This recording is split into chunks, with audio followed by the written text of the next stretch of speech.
नमस्कार सर, मेरा नाम राजू है। यहाँ पे कुछ क्वेश्चन पूछा गया है कमेंट सेक्शन में।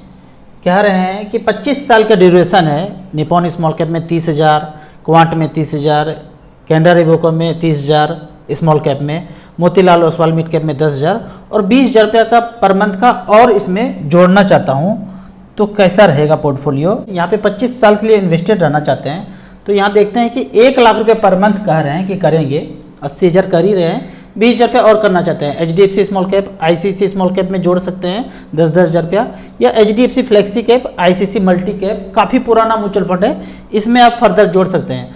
आपके पास ज़्यादा रिस्क लेने का कैपेसिटी है, पहले से काफ़ी पैसा है, अच्छा खासा इनकम हो रहा है, तो आप स्मॉल कैप में जोड़ सकते हैं। थोड़ा सा सेफ चलना चाहते हैं तो HDFC flexi cap, ICC multi cap को जोड़ सकते हैं।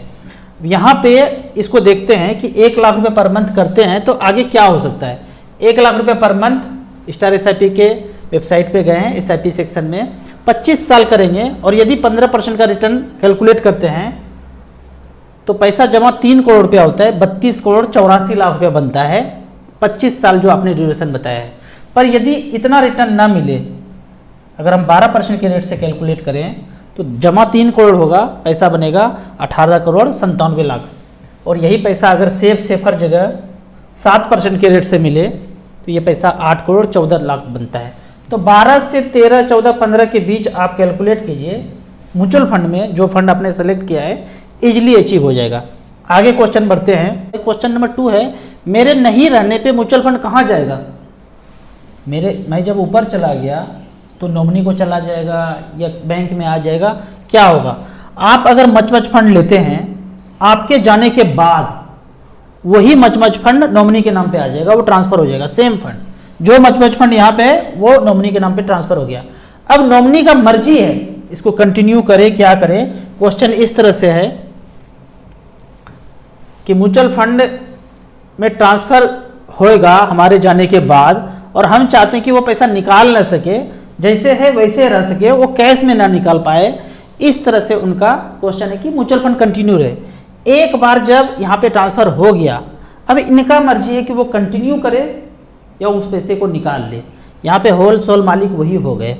तो ये यहाँ पे मैं एक चीज़ बताना चाहूँगा कि नॉमिनी जब आप बनाते हैं तो ज्वाइंट नॉमिनी मत बनाइए, दिक्कत होता है।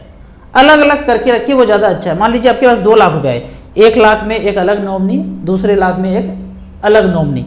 यहाँ पे ये गलती होता है कि 2 भाई हैं, ज्वाइंट नॉमिनी बना दिया, 50% इनको 50% इनको।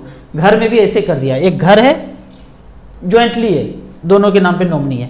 होता यह है कि जब आप चले जाएंगे और हम चले जाएंगे और एक भाई कनाडा चला गया और एक भाई यहीं रह गया, अब वो घर जो है 10 साल 20 साल 30 साल के बाद जर्जर हो गया।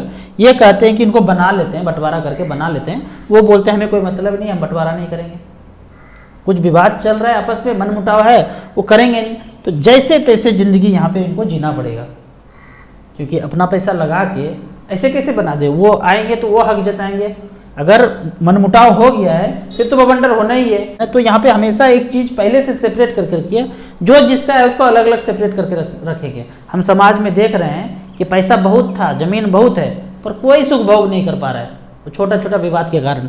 ठीक उसी तरह म्यूचुअल फंड में भी एग्जैक्टली बता के रखिए, ये पैसा इनका, ये पैसा इनका, ये पैसा इनका। मौखिक बता के नहीं, नॉमिनी को भी करके रखिए, इसका नॉमिनी ये, इसका नॉमिनी ये, इसका नॉमिनी ये, पहले से अलग अलग करके रहिए। अभी जो है आप ही ओनर है, म्यूचुअल फंड के ओनर अभी हम ही हैं। हमारे जाने के बाद नॉमिनी ये है, नॉमिनी ये है, नॉमिनी ये है, अलग अलग फोलियो में कौन कौन नॉमिनी है वो डिसाइड करके रखिए। अगला कमेंट्स है कि राजू भैया अगर 15 साल तक 15,000 पर मंथ करते रहे और 15 साल के बाद 1 करोड़ हो भी जाए तो 7% इन्फ्लेशन के चक्कर में 50 लाख वैल्यू रह जाएगा। वो गलत बोल रहे हैं, कैलकुलेट करके दिखते हैं यहाँ पे कि यहाँ पे कह रहे हैं कि महंगाई ये है, 15,000 रुपये पर मंथ कर रहे हैं, 15 साल के बाद 1 करोड़ हो गया तो उसका वैल्यू क्या होगा। वो तो बोल रहे हैं 50 लाख, लेकिन यहाँ पे अगर देखा जाए आज का वैल्यू अगर 36 लाख है प्रेजेंट वैल्यू, 15 साल के बाद 7% का इन्फ्लेशन हो और 15,000 रुपया जमा करके 1 करोड़ रुपया जब पूरा हो गया, ये जो है उसका वैल्यू 36 लाख रुपया है। आप कहेंगे कि कैसे जाने, ये जादू कैसे हुआ। कोई जादू नहीं है। StarSIP.in में जाएंगे, यहाँ पे गोल कैलकुलेटर में गोल के कैलकुलेटर को टच करेंगे, यहाँ पे आपने लिखा 36 लाख, पहले 30 लाख लिखेंगे, 35 लाख लिखेंगे, 40 लाख लिखेंगे, वो अमाउंट लिखेंगे जहां यहाँ पे 1 करोड़ लगभग फिट हो जाए। तो 36 लाख 15 साल के बाद 7% का इन्फ्लेशन और 15% का रिटर्न मिले, अगर मिले, ऊपर नीचे चेंज करके देखिए क्या होता है। तो उस 36 लाख का जो आज का प्रेजेंट वैल्यू है उस समय का लगभग 1 करोड़ हो जाता है। और इसके लिए पैसा जमा कितना कर रहे हैं? 15,127 रुपया, मतलब लगभग 15,000 रुपये पर मंथ किया तो 1 करोड़ रुपया पूरा हुआ 15% के रेट से। और यदि 7% का इन्फ्लेशन रहा तो इसका प्रेजेंट वैल्यू 36 लाख रुपया होता है। इसको चेंज करेंगे, मान लीजिए कि 5% का इन्फ्लेशन हुआ तो आज का जो प्रेजेंट वैल्यू 36 लाख है उस समय का कितना होगा? 74 लाख रुपया। मतलब जो 36 लाख में आज घर खरीद रहे हैं, अगर 5% का इन्फ्लेशन रहा तो उस समय 74 लाख का घर मिलेगा। यदि 7% का इन्फ्लेशन रहा तो जो घर 36 लाख में आज खरीद रहे हैं उस समय 99 लाख का खरीदेंगे। तो इस तरह से करके इन्फ्लेशन काउंट करेंगे। आप कहेंगे कि वैल्यू इतना कम हो जाता है, मैं कहता हूं कि कहीं भी करेंगे। ये तो 15% के रेट से कैलकुलेट किया था, अगर 8% के रेट से बैंक पोस्ट ऑफिस में रहेगा तो कितना वैल्यू होगा? जाहिर सा बात है कि वो कम होगा। जो 15% के रेट से मिल रहा था 8% के रेट से कम होगा। लेकिन 8% के रेट से अगर इन्वेस्ट करते रहे तो 28,000 रुपये पर मंथ जमा करना पड़ेगा। जो चीज़ 15,000 से अचीव हो रहा था उसके लिए अगर 8% पे रहें तो 28,000 रुपये पर मंथ देना पड़ेगा। तो इस तरह से खुद से कैलकुलेट करना है। अगले क्वेश्चन पे जाते हैं कि लॉन्ग टर्म के लिए सेक्टर फंड अच्छा रहेगा क्या? 12 साल के लिए टाइम है। अब सेक्टर फंड के बारे में पूछ रहे हैं। मैं हमेशा बोलता हूं कि सेक्टर फंड से बचना चाहिए। इसको दूसरे उदाहरण से समझते हैं कि एक बार अगर शादी कर लिया ना तो दूसरों से बचना चाहिए, ट्राई करना चाहिए। नहीं बच पाए कोई बात नहीं, उसी तरह सेक्टर फंड से बचना चाहिए। बहुत ज़्यादा पैसा आपके पास, इधर लगा दिया उधर चलेगा, लेकिन ज़्यादा पैसा नहीं है तो मैं कहूँगा सेक्टर फंड से बचिए। अब आपको बोलूँगा, आप पूछेंगे क्यों बचें? उसके लिए लॉजिक है। यहाँ पे मैं आपको निपॉन इंडिया स्मॉल कैप का एक पोर्टफोलियो दिखाता हूँ। 172 स्टॉक है इसमें, निपॉन इंडिया स्मॉल कैप में। अभी इस 172 स्टॉक में जो सेक्टर आप बात कर रहे हैं, क्या उस सेक्टर का स्टॉक फंड मैनेजर ने नहीं खरीदा होगा? ये तो हो गया निपॉन इंडिया का, और ये है एसबीआई स्मॉल कैप का।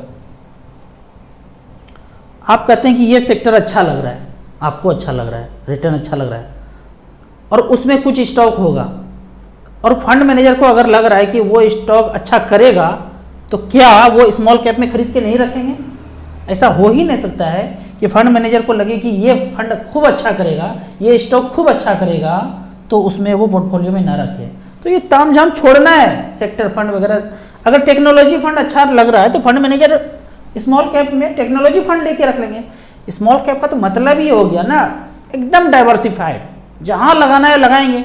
टेक्नोलॉजी हो, इंफ्रा हो, ऑटो हो, पावर हो, कुछ भी हो, यहाँ पे तो कोई बंधन ही नहीं है। हमने बोला स्मॉल कैप, जो छोटा छोटा कंपनी होगा सब खरीदेंगे, तो सेक्टर से कोई मतलब नहीं है। यहाँ जो मर्जी है वो खरीदते रहेंगे। तो इस तरह से करके आपको सेक्टर से बचना है। सेक्टर का एक टाइम होता है, एक टाइम में चला फिर कभी नहीं चलेगा, फिर चला कभी नहीं चलेगा, है कि? तो उससे अच्छा है कि फुल डाइवर्सिफाइड म्यूचुअल फंड जो है वो स्मॉल कैप, उसमें लगाते रहिए। अब यहाँ पे एक खतरनाक वाला क्वेश्चन आ गया है। वो क्वेश्चन है कि पहले इच्छाओं को मारकर जल्दी वित्तीय स्वतंत्रता हासिल करने का घमंड है और होना भी चाहिए। ये घमंड शब्द दे दिया। कोई भी व्यक्ति ना जो पढ़ाई करते हैं, कुछ बनना चाहते हैं, 4 साल 5 साल मेहनत करके कुछ पाते हैं, तो पाने के बाद उसको घमंड आ जाएगा। अगर तो आ गया तो गया काम से, लेकिन उसको घमंड नहीं बोलेंगे। अगर कोई घमंड दिखाता है तो फिर तो उसका कोई कहना ही नहीं है। यहाँ पे उनके कमेंट्स का जवाब है कि अगर फाइनेंशियल फ्रीडम पाने के बाद या पैसा आने के बाद किसी को घमंड हो जाए तो उस पैसे का कोई यूज नहीं है। अगर तो पैसा आने के बाद घमंड आ गया ना तो सारा निगेटिव एनर्जी जो है ना उसके अंदर समा जाएगा। यहाँ पे मैं आपको एक कहानी सुनाता हूँ। बुद्ध जी, महात्मा बुद्ध जी जहाँ भी जाते थे एक जंगल में बसेरा करते थे, उसको जैतवन बोलते हैं। उनका एक शिष्य था आनंद। वो आनंद अपने गांव के निकट ही बसेरा करने जा रहे थे। 10,000 भिक्षु के साथ उस गांव में वो बसेरा करने जा रहे थे। तो जो भी जंगल में जाते थे उसको जैतवन बोलते थे। सभी लोग गांव के मिलने आए। आनंद की बहन को भी मिलने आना था पर वो आई नहीं। जब आई नहीं तो संदेश भेजा गया। संदेश भेजने के बाद बहन आई, पहले आ नहीं रही थी क्योंकि उनकी बहन को पूरे शरीर पे फफोला हो गया था, एक स्किन डिजीज हो गया था। जब बुलाने के बाद आई तो कपड़े ढक के आई। तो आनंद उनके भाई ने कहा कि पागल हो गई क्या, एक तो तुम आई नहीं और जब आई हो तो कपड़े ढक के आई हो। फिर बहन ने कहा कि मुझे पूरे शरीर में फफोला हो गया है, ये डिजीज़ काफ़ी समय से है, मैं अपना चेहरा आपको दिखाना नहीं चाहती थी इसलिए मैं नहीं आ रही थी। तो आनंद उनके भाई ने बोला छोड़ो इन बातों को, तुम्हें बहुत काम करना है। 10,000 भिक्षु आए हैं, बारिश का समय है, छप्पर छौनी ये सब सेट बनाना है, तुमको उस काम में लगना है, जाओ और ये काम करो। 1000 भिक्षुओं को रहने के लिए उनको काम करना था। उनका नाम रुक्मणी था बहन का। तो पहली बार भाई ने कुछ कहा, उन्होंने कहा भाई जी बन जाएगा।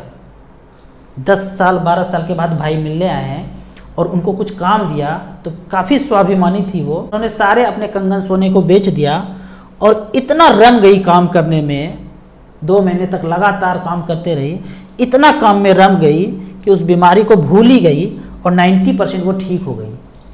जब ये सारा काम हो गया, सारे भिक्षु को रहने का व्यवस्था हो गया, तो बुद्ध जी ने रुक्मणी को एक दिन बुलाया और उनसे कहा, पूछा कि तुम्हें पता है कि ये रोग जो तुम्हें हुआ था वो क्यों हुआ था? तो रुक्मणी ने कहा नहीं भंते, मुझे नहीं पता है। तो बुद्ध जी ने कहा तुम काफ़ी रूपवती थी, सुंदर थी और बात बात पे क्रोध करती थी, गुस्सा करती थी। तुम्हारे सामने कोई भी तुमसे कम सुंदर का आ जाए तो उसका तिरस्कार करती थी। ये जो क्रोध, गुस्सा, घमंड है ना, ये ऊर्जा कन्वर्ट होकर बीमारी में चला गया और पूरे शरीर में तुम्हें बीमारी ने घेर लिया। हम लोगों ने फिजिक्स में ये पढ़ा है कि एनर्जी जो है ना ट्रांसफ़र होता है, बदल जाता है, ख़त्म नहीं होता है, एक एनर्जी दूसरे में ट्रांसफ़र हो जाता है। फिर बुद्ध जी ने कहा अभी जो अब तुम 90% ठीक हो गई ना, ये 2 महीना जो तुम काम की, वो जो करुणा दिखाई कि भिक्षु रहेंगे कैसे, उनके बारे में सोची, हम नहीं काम करेंगे तो भिक्षु भीग जाएंगे, रहेंगे कैसे, रात में सोएंगे कैसे, ये जो तुम्हारे मन में करुणा आया ना, वो सारे बीमारी का ऊर्जा करुणा के ऊर्जा में ट्रांसफ़र हो गया। अभी तुम्हारे पास 10% फिर भी बीमारी बचा हुआ है। वो बीमारी इसलिए बचा हुआ है कि तुम्हारे भाई ने ये बताया कि भिक्षुओं के लिए काम करो। वो करुणा तुम्हारे भाई की तरफ से आया, लेकिन तुम्हारे सेल्फ से आता, बिना भाई के बताए सेल्फ तुम्हारे अंदर से आता कि हमें भिक्षुओं के लिए काम करना है, तो तुम 100% ठीक हो जाती। और कहते हैं कि वार्तालाप करते करते वो पूरी तरह से ठीक हो गई। अब यहाँ पे पैसे की बात करते हैं। पैसा आने के बाद अगर इस तरह का बीमारी आ जाए ना, घमंड का, क्रोध का, गुस्सा का, तो इससे बड़ा मूर्खता कुछ नहीं होगा। यहाँ पे फाइनेंशियल फ्रीडम मानने के बाद एक वर्ड मुझे बड़ा पसंद है, अरिहंत को प्राप्त हो जाना। महावीर जी का ये सेंटेंस है, अरिहंत को प्राप्त हो जाना। उसका क्या मतलब है? जिसके सारे शत्रु समाप्त हो गए उसको अरिहंत बोलते हैं। और हमारा शत्रु कौन है? पता है कौन है? ये हमारे शत्रु ये 5 हैं, लोभ, क्रोध, मोह, काम, अहंकार। इतना मेहनत करने के बाद, सब कुछ पाने के बाद, हासिल करने के बाद ये बीमारी पकड़ ले तो फिर सब समाप्त हो गया, इसका कोई सार नहीं है। वीडियो अच्छा लगे तो व्हाट्सएप यूनिवर्सिटी में दोस्तों के बीच इसे ज़रूर शेयर करें। यूट्यूब पे देख रहे हैं तो लाइक एंड शेयर ज़रूर करें। Thank you so much.